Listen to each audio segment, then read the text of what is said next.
Maintaining a clean and manageable front-end code base can get difficult, especially as your dev team grows and your project grows in size. So here are 5 things that you can do to maintain a clean front-end code base.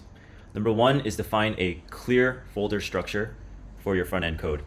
So I am a React developer, and what I like to do is I like to break up my front-end into clear, manageable folders so that other devs who join my project can clearly see where different files are located.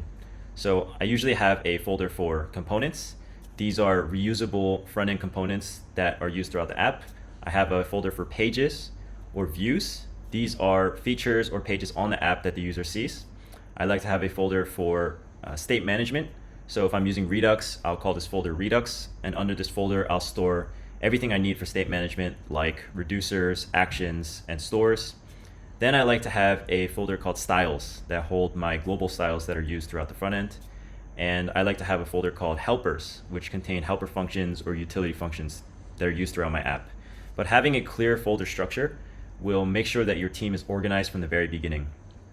Number 2, break up your components and views into individual folders. So this is important because a lot of front-end code bases start by having individual files for components or views.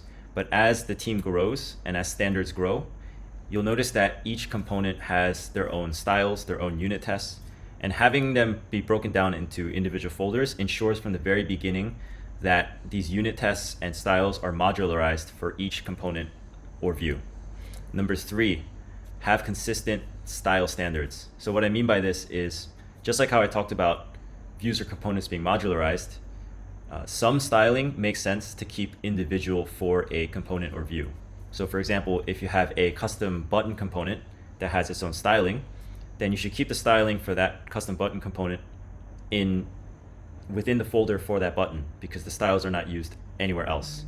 So when a team grows, it's important that each developer owns a certain aspect of the project, and what ends up happening is that a developer will own an individual component that they developed. So to not confuse the rest of the code base, it's a good strategy to modularize styles into this individual component folder.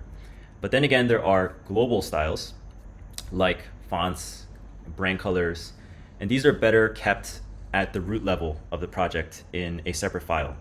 So these are commonly used styles throughout the app, and it's easy to reference if they're located in one central file outside of individual components. So make sure from the very beginning to make a distinction between global styles and local styles, and break up your code base so it's broken out like so. Number 4, make sure to comment functions. So when we're developing it for ourselves, it's easy to think that our code is really readable, but as teams scale and new developers join our projects, they might not understand what certain functions do. So as a standard, what I like to set for my teams is that every helper and utility function or API call should have a comment above the function that describes what the function does, defines the parameters with expected types, and defines what is returned from the function. This way, when new developers join the team, there is zero confusion around what these helper and utility and API functions do. This will save you a lot of time in the long run. It's some time upfront, but as the code base grows and new developers join, this will eliminate all confusion. Number 5, have a detailed, dummy-proof README.